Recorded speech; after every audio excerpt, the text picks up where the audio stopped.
Good afternoon and welcome. My name is Tom Manuel. I am the Program Director for Driver Fitness at AMBA. And today we're going to start our webinar on first offenders. Should first offenders be required to enroll in Ignition Interlock program? Our speaker today is Dr. William Rausch. Dr. Rausch served as a statistician at the Insurance Institute for Highway Safety and co-founded the Transportation Safety Research Group at WestStat. Today's findings actually are secondary and even tertiary analyses of research that was conducted in Maryland and came out of 3 randomized controlled trials of Ignition Interlock license restriction programs. These programs studied the program effectiveness and in fact are the only 3 studies that have scientific validity with regard to program effectiveness. And I would just like to call out again, it was Tom Manuel, currently with AMBA, that was the field program manager for these studies. These studies, if you're not already aware, reduced recidivism, they reduced alcohol-related crashes, under certain circumstances they reduced total crashes, and they even reduced the number of violations, moving violations, per driver in the state of Maryland. The bottom line is many so-called first offenders may have an extensive history of alcohol-impaired driving, and in fact, the research says the likelihood is that they have an extensive history of alcohol-impaired driving, but that documentation may not exist. So looking at the first research study, the question of interest is any first alcohol-related driving event, not just convictions, a significant and substantial predictor of future recidivism? Having even one prior alcohol-related event when it gets on the driver record is substantially and significantly a high risk for that person recidivating.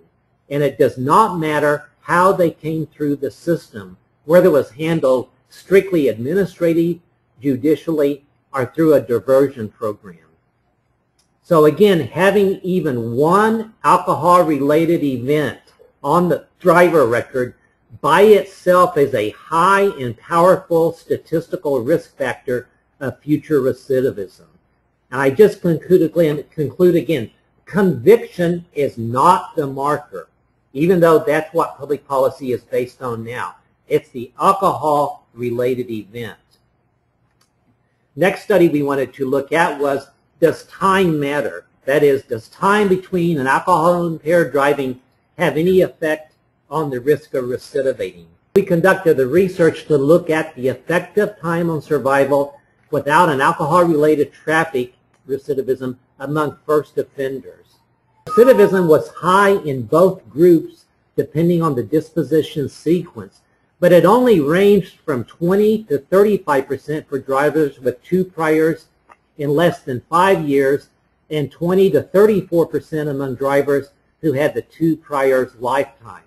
And so you can see the 2 within 5 years only were 1% worse off than 2 lifetime.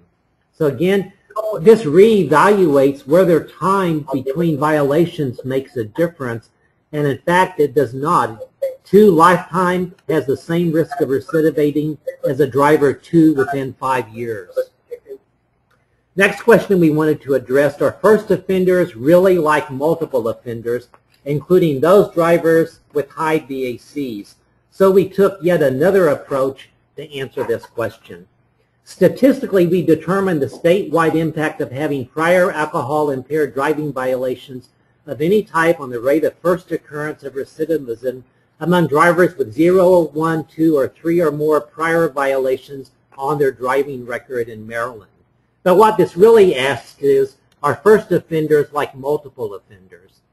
We calculated the rate of alcohol events per 1,000 drivers by those drivers with 0 priors, 1 prior, 2 priors, or 3 or more on their driver record.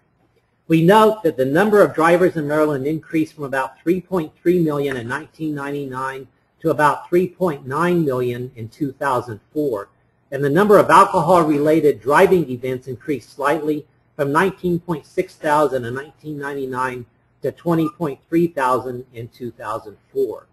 So what did we find? And again, very, very large population.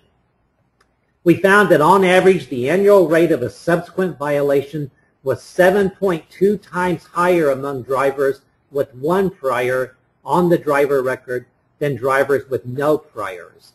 So that means that there was an increase of 615% in terms of recidivating by simply having one violation on the driver record. Drivers with two priors had 10.6 times the rate of recidivism, or a 1,055% increase in recidivism. Drivers with three or more priors had 14.9 times the rate of recidivism, or a 1,494% increase.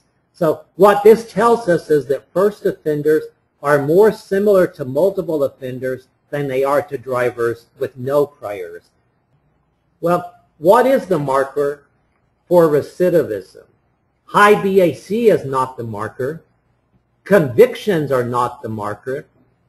Multiple offenders is not the marker. The marker is the first alcohol-related event. Regardless of how they come through the system, we should not be just looking at convictions. Any alcohol-impaired event on the driver record means that that driver is at high risk of recidivating. We know that recidivism among first offenders, per this data, more resembles multiple offenders. In females, the same as males, need treatment and sanctions starting with the first event. So we say there's a substantial number of episodes of alcohol-impaired driving that occur that do not appear on their driver record. This with a low probability of arrest, with segregating, expunging, or merging driver records. Many occurrences of alcohol-impaired driving may no longer be on the driver record. But once an event does make it onto the driver record and you're reviewing that, that driver has a very high risk of recidivating. We note that the traditional approach to deterring alcohol-impaired driving focuses on convictions, but this overlooks 5 of the known alcohol-related driving events that occur.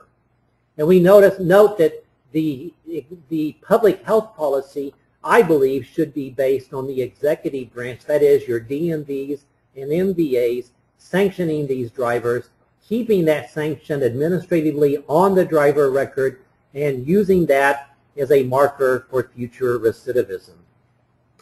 I note, too, no history of alcohol-impaired driving should be segregated, expunged, or purged from a driver record, and I mean ever.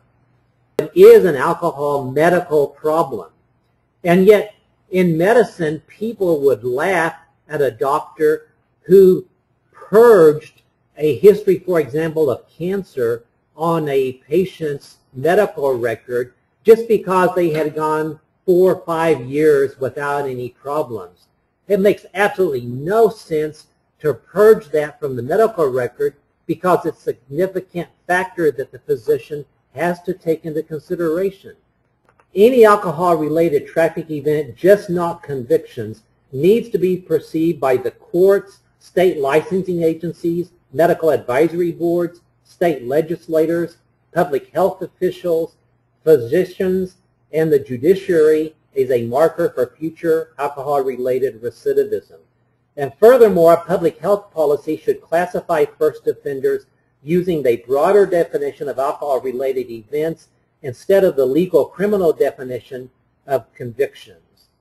There is absolutely no doubt that first offenders are clearly candidates for early intervention. They absolutely should be included in an ignition interlock license restriction programs, and I believe with criterion-based removal. And of course, they are, the early you can get them into treatment, just as with the medical model, the better the outcome.